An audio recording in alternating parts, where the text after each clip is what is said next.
Alright Cachers, Derek here, Baker 6 Clan. I'm at Going Caching and I'm finally getting to meet somebody I've talked to many times on the phone and been on podcasts with, but I'm actually getting to meet him in person, and he does gadgets. You don't want to miss this.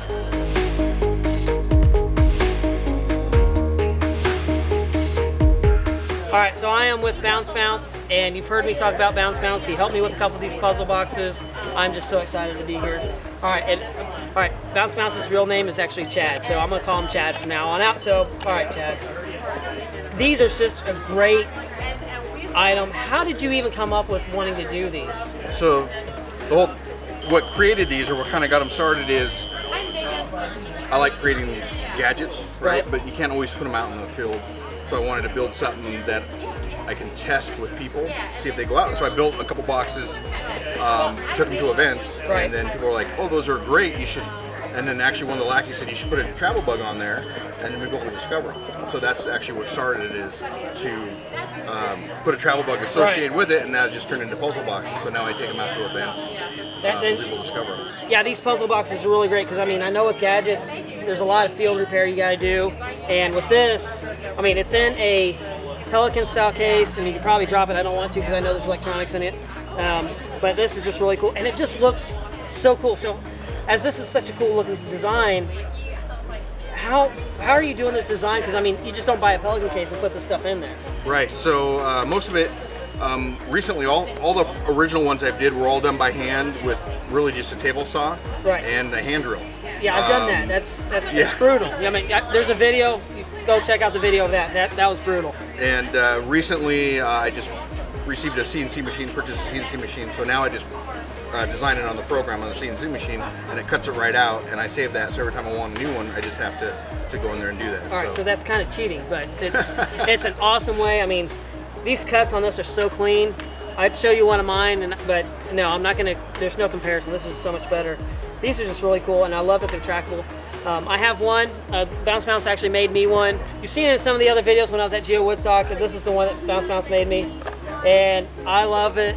I actually can almost use it as like an alarm clock for the kids sometimes in the morning. I can make sure I hit all the wrong cards and it wakes them up. It's awesome. But this is just such a great job. You're doing such a cool thing. I love all these boxes and those puzzlers, and being here Going Caching and puzzles, it goes hand in hand. So this is really cool. Perfect place for them. Now do you have your favorite one, or is there a special one that you're working on right now? My favorite one is probably the geocaching trivia, where you got to answer 20 correct questions without getting 5 wrong, for to discover the trackable. Right. So that's my favorite one, but it does take, depending on how good you are at geocaching, 40 minutes to an hour and a half to complete. Oh wow. I like that one because it's better as a group event, so it's better to take to a table, sit down with a group of people, and answer them. So. Wow. 45 minutes to an hour to do a puzzle. Well, that's actually not too bad. I've known people that have sat there for 2 hours at a puzzle cache, and this one you're getting a trackable, and it's really cool. Chad, thank you so much for doing this. This is awesome. Good job. Really cool. Look them up, Bounce Scope. Follow them on Instagram. Check them out. Now, before I do that, do you sell these? I've sold a couple of them. If people want to get a hold of me, if they're interested, they can just text me or message me on the Instagram at bounce8. Okay. All right. Excellent. So get hold of Bounce at bounce8 on Instagram. Message him. I know you helped me out with some of the code on some of mine, so he'll help you out with that as well. And or if you want to try and get one of these boxes, go for it. All right, guys. So if this is the first time, thank you. Leave me a comment down below. Let me know if you've ever done one of Bounce's puzzle boxes. And if you have, or you want to, hey, leave me a comment down below. All right, guys. Thank you for joining me for today on Behind the Cache. And now every cache has a story, and I would love for you to check out some more cache stories just right over there. All right, guys. Talk to you later.